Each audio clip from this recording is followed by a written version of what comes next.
Olá! O programa Vida Vivida de hoje recebe a jornalista que por onde passa deixa sua marca registrada. É consultora e redatora do programa do Jô. Aqui conosco, Dileia Frati. Tudo bem, Dileia? Tudo bem. Muito obrigada por ter vindo ao nosso programa.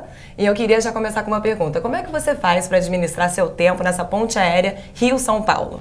Bom, eu fiquei nessa ponte aérea durante 12 anos, hoje eu não estou mais. Foi muito difícil a época que eu tive essa rotina, inclusive porque eu fiquei grávida no meio dessa história e tive um filho que eu amamentei até 8 meses.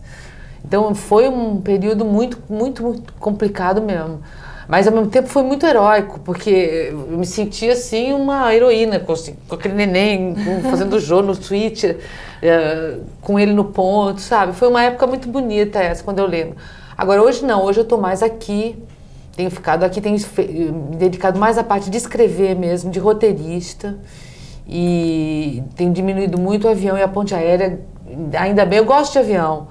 Mas acho que toda semana você fica meio zureta. Cansada, sabe? Né? Não dá tempo de se dedicar tanto a tudo que você tem. Fica batendo pino, fica. Claro.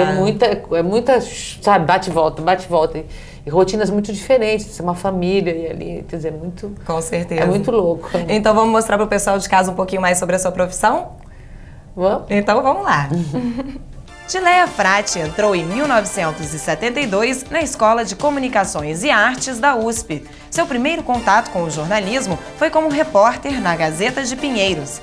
Aos 18 anos, estagiou como repórter no jornal Estado de São Paulo. Em 1977, foi para a Rede Globo, onde 3 anos depois chefiou o Jornal Nacional e foi diretora de criação do jornalismo da mesma emissora. No SBT, criou e dirigiu o talk show de Jô Soares, com quem trabalha até hoje. Além da TV e do teatro, Dileia atualmente dedica-se também ao seu site, Companhia da Boa Notícia, e aos livros infantis. Dileia, a gente viu que o seu primeiro emprego, o seu primeiro estágio, vamos dizer assim, foi no estado de São Paulo. Quando que você percebeu que você queria ser jornalista? Como que isso tudo aconteceu com você? Eu, na verdade, não queria ser jornalista, não. Eu queria ser cineasta. Mas acontece que tentei fazer cinema, mas todos os meus companheiros de turma de cinema eram milionários.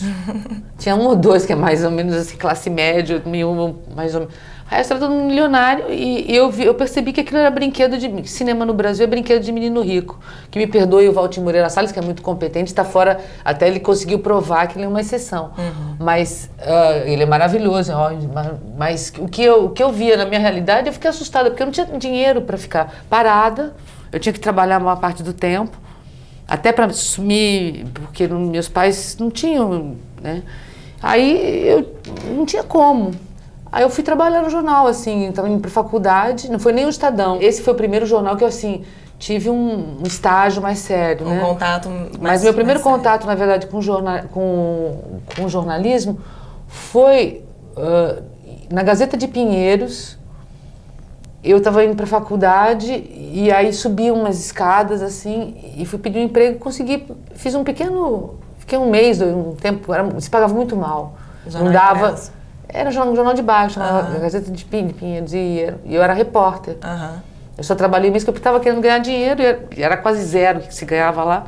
Mas aconteceu uma coisa incrível, que o meu chefe de reportagem lá era o Raduan Nassar, esse escritor maravilhoso aí. E o Raduan corrigia as minhas vírgulas do texto. Foi uma coisa assim, um aprendizado incrível. Uma escola mesmo, né? Um escritor maravilhoso ali, que era chefe de reportagem da Gazeta de Pinheiros naquele momento.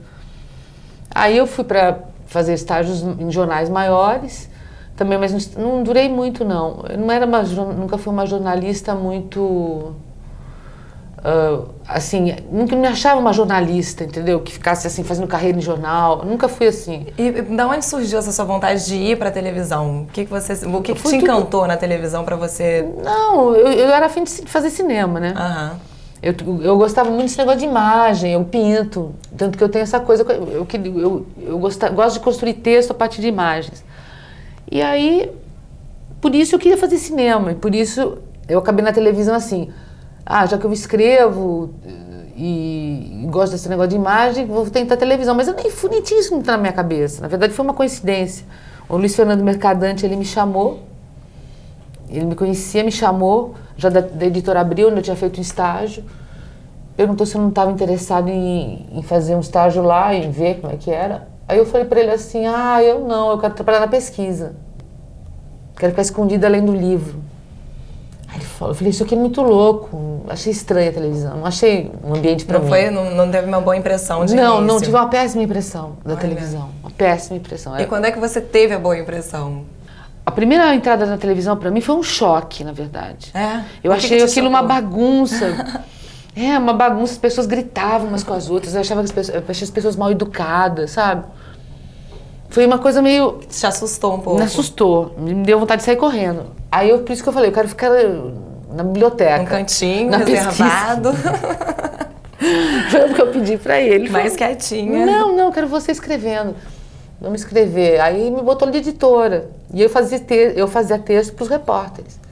Porque naquele tempo, hoje acho que isso acabou, mas naquele tempo, muitos dos repórteres de vídeo, eles não tinham texto próprio.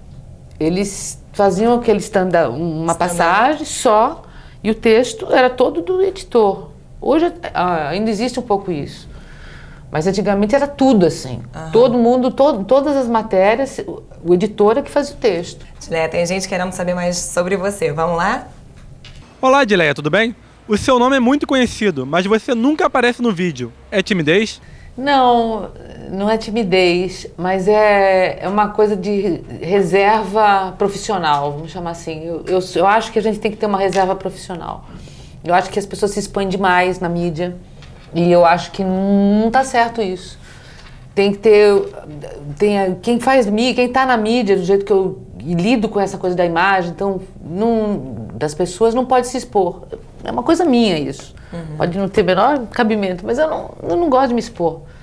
Sabe? Eu até gosto de escrever livros e tal. Isso eu escrevo. Você expõe de uma outra maneira. Mas não escreveria um livro sobre o meu trabalho, entendeu? Não faria isso. Não faria o meu trabalho. Não gostaria de fazer isso. Nunca quis fazer isso, nem. Entendeu?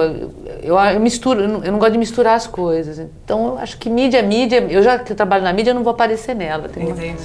Dileia, a gente vai para um rápido intervalo e o Vida Vivida volta já. Não saia daí.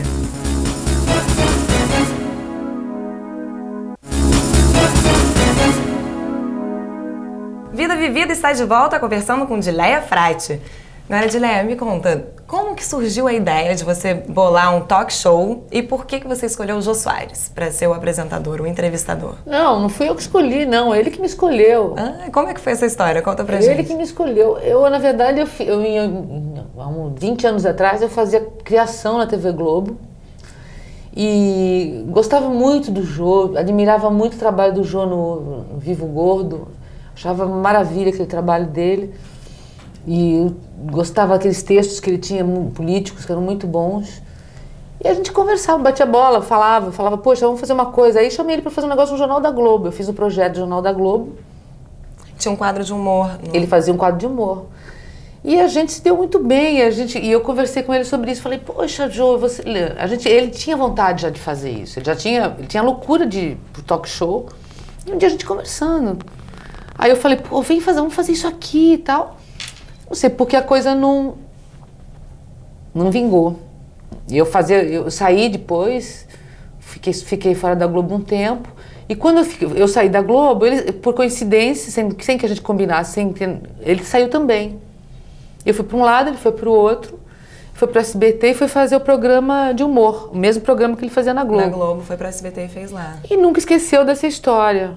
Aí o Silvio comentou, acho que com o Silvio Santos, e o Silvio Santos adorou a história. Falei, eu assino contrato com você, mas eu quero o programa de talk show. Então, na verdade, o autor de tudo, da ideia, é o Silvio Santos, quer dizer, o mentor. Que aceitou, que realmente falou, vamos em frente, que eu tô eu interessado. quero esse programa todo dia, ele falou. Eu quero todo programa dia, diário, porque senão o programa não vai... Ele teve, assim, a coisa...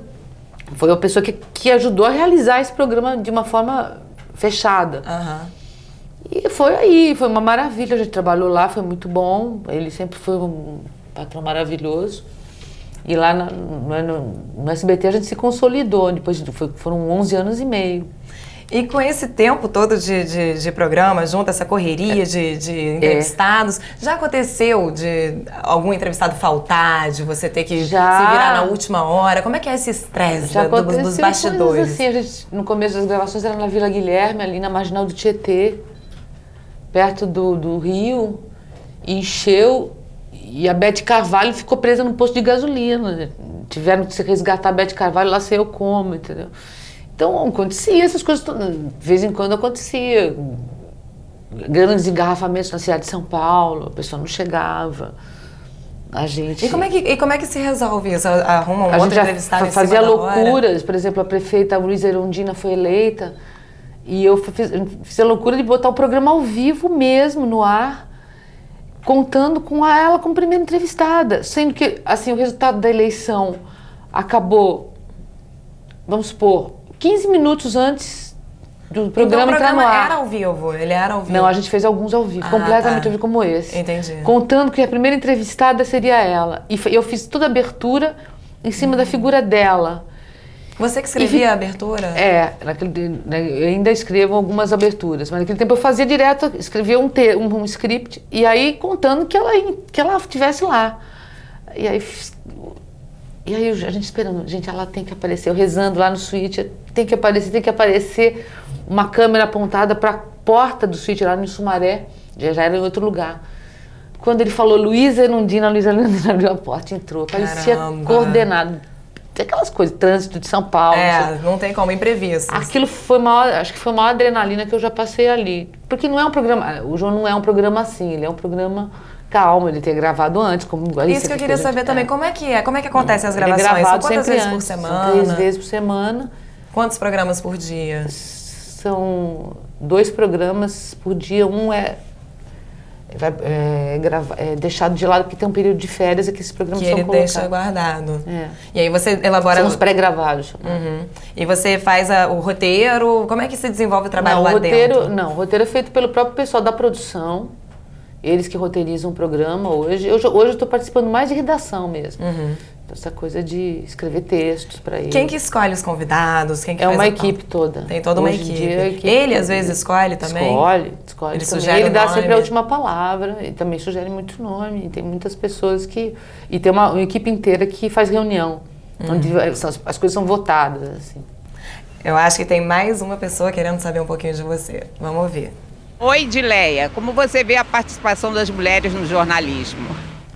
As mulheres dominam, né? O jornalismo total. Você acha que isso vem de um tempo pra cá? Nossa, quando eu comecei, eu me sinto muito, muito, muito velha, porque mudou tanto nessa área, uma coisa tão, e ao mesmo tempo tão boa, porque o que mudou é como se tivesse passado muito tempo. Quando eu entrei no Estadão, não tinha, nós éramos as primeiras quase entrando lá, não tinha assim nós fomos as primeiras geração de estagiárias. A gente era uma novidade. Você chegou a sentir algum preconceito por ser mulher?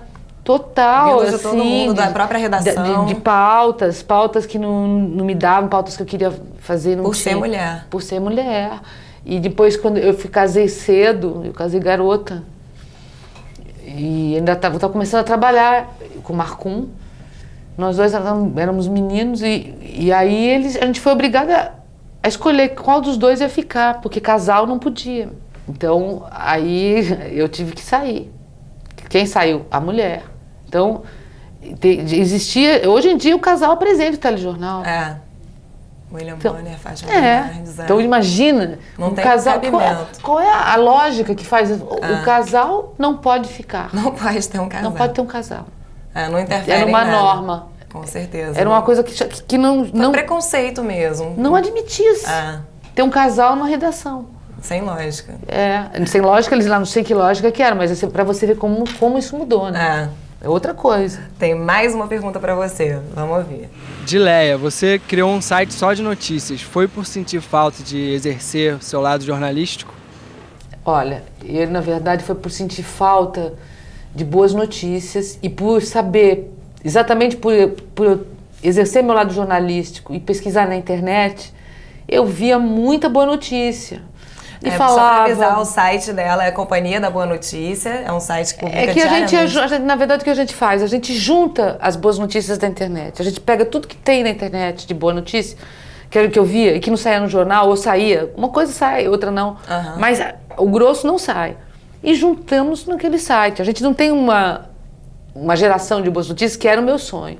O meu sonho era fazer um site só com boa notícia que a gente tivesse, como se fosse uma agência. Eu soube também que na época do atentado do 11 de setembro, o seu site, Companhia de Boa Notícia, foi eleito pelo IG, se eu não me engano, para ter um dia, como todos os outros jornais estavam sempre divulgando tragédias, coisas ruins da guerra, vocês foram eleitos para falar coisas boas da guerra. Só. Mas numa guerra tem uma notícia boa? Existe notícia Não, boa? o que a gente fez? A gente, dentro daquela tragédia toda, então era essa a intenção do meu site, era ter repórteres que dentro de uma tragédia como aquela, você extraia lições maravilhosas, que certamente tem, entendeu? Exemplos de solidariedade, isso até se viu.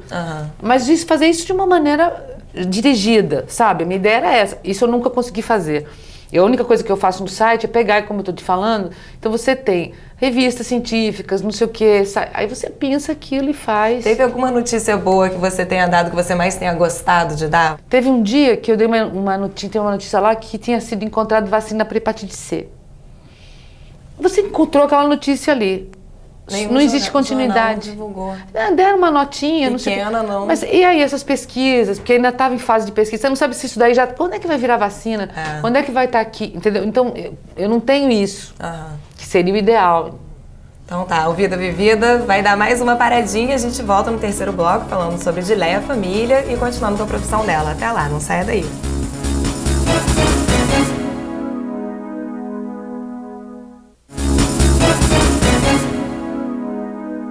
Vida Vivida está de volta com o último bloco, conversando com Dileia Frade. Vamos direto então para a telinha, Dileia, vamos lá. O que eu sinto, assim, é muita admiração pela minha mãe, assim. Eu acho ela um exemplo, assim, para as mulheres, principalmente. Não só para mim, mas para as mulheres. Ela sempre correu atrás, sempre batalhou muito. E teve épocas da vida que ela me sustentou a casa, sustentou os filhos, sustentou todo mundo.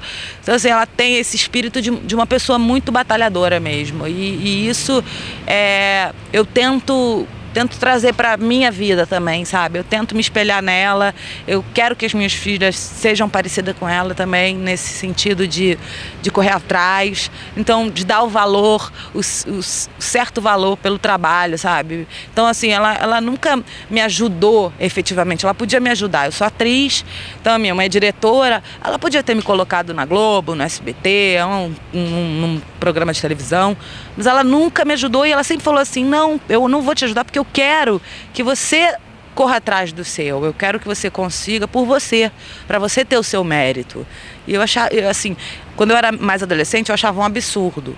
Hoje em dia, eu com 30 anos, eu acho que ela fez o certo, porque eu tô trilhando o meu caminho e eu tô batalhando pra caramba graças a essa força de vontade dela e graças a esse jeito dela de não abrir a guarda, sabe? De não facilitar. E eu acho ela uma pessoa, sim, extremamente inteligente, extremamente capaz. Eu amo muito. Ela é atriz, ela está trabalhando agora, ela está em cartaz no Teatro Leblon. Aliás, está uma belezinha, cosquinha. Ah, é um infantil. É. Ah, é muito legal. Bom, o texto é maravilhoso. Muito bom. E os outros filhos, eles já estão encaminhados? Quantos anos eles têm? O que cada um faz? Vitória está em cartaz também, no Mágico de Oz, Fundição Progresso também. Olha, mais um infantil. Estou aqui divulgando as minhas filhas. Faz parte. Não estou no programa do Jô, mas estou aqui no programa das jovens. Com certeza. Divulgando as minhas filhas. E o Vinícius é músico, meu filho. É músico, toca contrabaixo, é acústico e erudito. E toca piano. Tá no Todo mundo artista. Tô finita, né? Você vê que eu vou ter que batalhar ainda há muito tempo. E a vovó Didi? Como é que é a vovó Didi? Como é que é essa... Você é muito coruja? Como é que é essa sensação de ser vovó de gêmeas? É uma coisa muito louca ser vó de gêmeos, porque a gente nunca teve na família de gêmeos. Então, primeira vez? Primeira vez. Então foi uma surpresa. Foi uma surpresa total. Dupla. É coisa da Ana, que é forte também. A Ana é dose dupla. Ela E é elas estão assim. com quanto tempo? Quantos anos? Elas têm 2 anos e vão fazer 3. Ai, pequenininhas. Eu soube também que você escreveu um dos seus livros, Procura-se Hugo. Teve alguma história relacionada ao seu filho Vinícius, se eu não me engano. Foi. Como é que foi? Foi o seu primeiro livro infantil? Foi o primeiro que vai ser transformado agora, foi transformado numa peça de um musical infantil. Ficou uma gracinha, a gente já fez algumas leituras, músicas do Tom Zé, Guilherme Arantes, Walter Franco, que é um compositor de São Paulo, da época dos festivais, que as novas gerações não conhecem, mas deveriam conhecer. O pessoal, ele fez uma música que ele fazia mantras, na verdade. E ele faz a mesma coisa na peça. A peça tem umas coisas muito loucas, assim, para criança. Então, essa história, quem me cobrou essa história, me exigiu essa história, foi o Vinícius, na época com 5 anos, agora ele já tem 16. E ele queria que eu contasse sempre a mesma história, igual, sem mudar nada. E eu, todo dia que eu... E era a história do cachorro, que era verdade que tinha fugido. Aí O cachorro dele tinha fugido. Era o cachorro nosso, da família. Aham. E quando ele tinha 1 ano, o cachorro fugiu. Então ele tinha 1 ano e pouco. Então ele tinha uma vaga lembrança do cachorro. E eu, quando ia botar ele para dormir à noite, eu contava a história do cachorro. E ele pedia que alongasse. Aí eu ficava floreando. Aí um dia ele falou, ai mãe, escreve essa história pra mim, porque eu não queria que você mudasse nada. E você mudava toda hora. Eu mudava toda hora. E criança que não quer que mude. Criança Tem que quer ser mesmo. aquela coisa É. direitinha. Eu ficava brava, falava, não quero que você mude. Aquela outra noite, dependendo da inspiração, eu contava. Aí eu peguei e escrevi.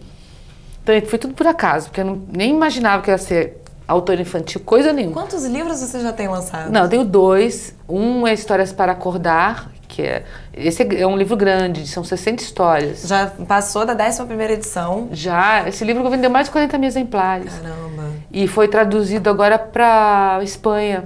E você pra sempre gostou Barcelona. de escrever? Sempre? Ou foi por um acaso esse lado escritor? Tudo acaso, então. E assim, nesse caso foi o Vinícius que me cobrou. Aí agora eu tô tentando ver se eu consigo fazer uma carreira de escritora infantil.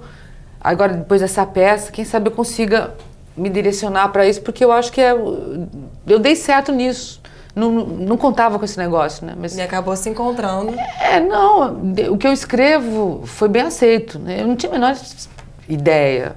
Se iam ler, se não iam ler, se iam gostar. Porque tem tanta porcaria de livro infantil que você não tem ideia. Você pega uns livros... Eu não sabia se meu livro era porcaria ou não. Porque eu estava contando uma história para o meu filho. E eu não tinha nenhuma intenção de virar a escritora infantil. Nunca fiz curso disso, nem nada, entendeu? A segunda vez que eu fiz esse de 60 histórias foi uma encomenda do Jô para mim. Tem projetos para algum futuro livro, para as netinhas, quem sabe? Eu já Vinícius te cobrou tenho pronto. Daqui a pouco elas estão cobrando Eu tenho também. feito um pronto de cachorros, poemas de cachorros. E tô acabando um outro da mesma linha dessas Histórias para Acordar. Eu tô fazendo. Mas eu não consegui ainda direcionar uma carreira para isso, assim. Eu queria até te perguntar, você se sente uma pessoa completa profissionalmente? Com tudo isso que você fez? Não. Não? O que falta para você? O que você busca ainda para completar a sua profissão perfeitamente? Eu acho que a gente não tem uma profissão, sabe? Não existe uma coisa, uma profissão. Eu acho que a gente tem várias coisas ao longo da vida. E a gente vai mudando. Então, como eu tô te falando, esse universo infantil, essa coisa dos livros, eu tô começando a trilhar um caminho que eu não sei onde vai dar. De repente você acha outro caminho Eu tô no também, começo, tanto quanto você. Quem me dera estar no Estamos. começo assim. Dileia, você se considera uma pessoa festeira? Não. E por que acender uma fogueira no dia de São João, que é o santo festeiro, todo ano na sua rua? Isso foi... Já acabou também, eu parei com isso. Parou com essa mania. Eu fiz isso porque eu adoro. São João. Adoro São João. Festa junina. Eu sou, na verdade, não era de São João. Eu acendia de Santo Antônio, porque eu sou devota de Santo Antônio. Você é devota de Santo Antônio. Eu sou católica e adoro festa junina. Amo festa junina. Se eu pudesse, dar festa junina sempre. Mas eu não gosto de dividir a festa, não. Só pra você. Não, só festa junina. Só e festa de junina. criança também. Festa de criança eu gosto, com brigadeiro e tal. Então, Dileia, eu queria agradecer a sua participação aqui no nosso programa. Foi muito legal a entrevista. Espero te reencontrar num futuro breve, numa próxima entrevista, quem sabe. E o Vida Vivida vai ficando por aqui. Eu queria agradecer as pessoas que fizeram as perguntas e se você de casa quiser enviar alguma sugestão para o nosso programa, envie um e-mail para tvuniversidade@universidade também com c.br. E até o próximo Vida Vivida. Tchau!